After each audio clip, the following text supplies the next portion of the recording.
Right. And also, there's one thing that I have noticed, even with our own upbringings. Um, a lot of times, African parents, not just Nigerian, I'm sure others too, but obviously we're coming from that cultural context. There's this weird fear or concern that if I teach my kids Igbo or whatever whatever the language is, they're going to have an accent and they're going to have issues in school, and that's a very unfortunate way of thinking. You know, I've discussed with Igbo teachers on my podcast before, and we kind of say the same thing. That's a very unfortunate way of thinking because the funny thing is, the parents, they obviously have the language. Some of them, they don't have a very strong command either because maybe they grew up in Lagos. That's a whole other conversation. Like, for some reason, those who grew up in Lagos, they don't really have a good command of the language.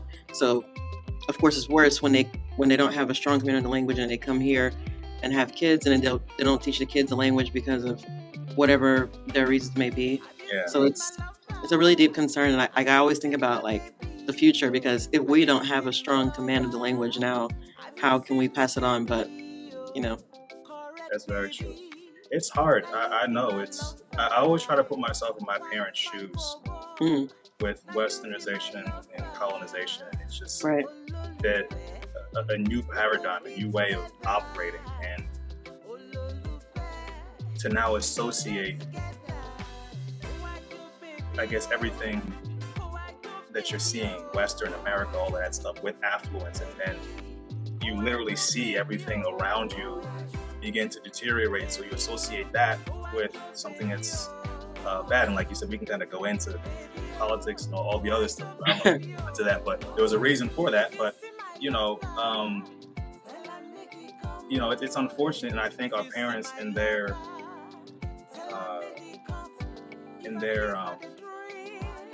just in their desire to want the best for their kids, and they might not have understood. Some of them might not have understood how important this is, and they might not have known that children can learn 5 different languages with right, the accent at a certain time, and all they're focused on, because I've seen videos that some of your past videos, all their focus is in our success.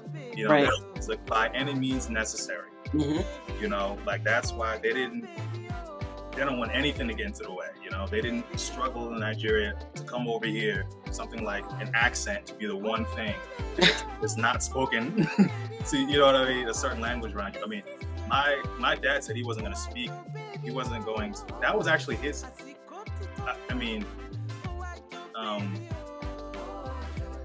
Very interesting way of putting it. I don't know if he thought about it this way, but he actually did not want, in the beginning, he did not want to speak English around me. He wanted me to learn English from others. So he only nice, spoke Igbo with me.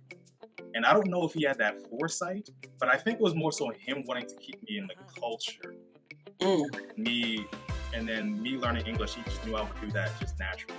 right, But I get what you're saying, like, because children will pick things up. If you speak English to them with an accent, they might, but then it's kind of weird, because I see parents of other cultures, they'll be Chinese or Spanish or whatever, they'll speak with an accent, the parents will, but the kid, if they're like watching a cartoon or exactly, school, they will speak perfect English and they won't have an accent at all. But right, I think I can understand that fear if maybe our parents came here and they were discriminated against, and they were just like, oh, it's because you can tell because of my accent. I don't want a kid to have an accent. And like they say, hindsight is 20/20.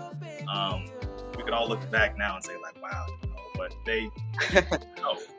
I think a lot of them didn't know, and they did. I think they had their best, but they tried their best. But again, accountability needs to be there, and no one's perfect. But I think it's on us to, whether it's through, that's what I'm trying to do through Igbo Name of the Day, watching Nollywood movies, watching, whatever. And I there's this page that followed me, and I think her name is like Agata Modibo or something like that. Yeah, that's my friend. yeah, she was telling me about that, and I think she's African American, and she was telling me, and it's really interesting that she learned it herself. Right. And for the viewers, I got that is not really a good thing to call somebody, but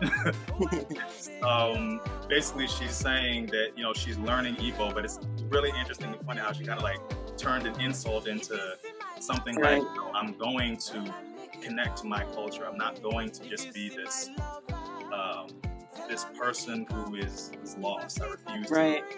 to. So that was very admirable. And yeah, I think there's definitely a fear or a concern, I should say, of the language dying out, and we just have to do what we can to keep it alive, whether it's through just these funny skits that you're talking about, or about our parents, or something. At least amalgamated into English. I'm even using that word correct. Let's get an Igbo word in the dictionary. Yes. By 2050, let's get one Igbo word in the dictionary. So because English is already a melting pot of different Right. languages. So I think we can do it.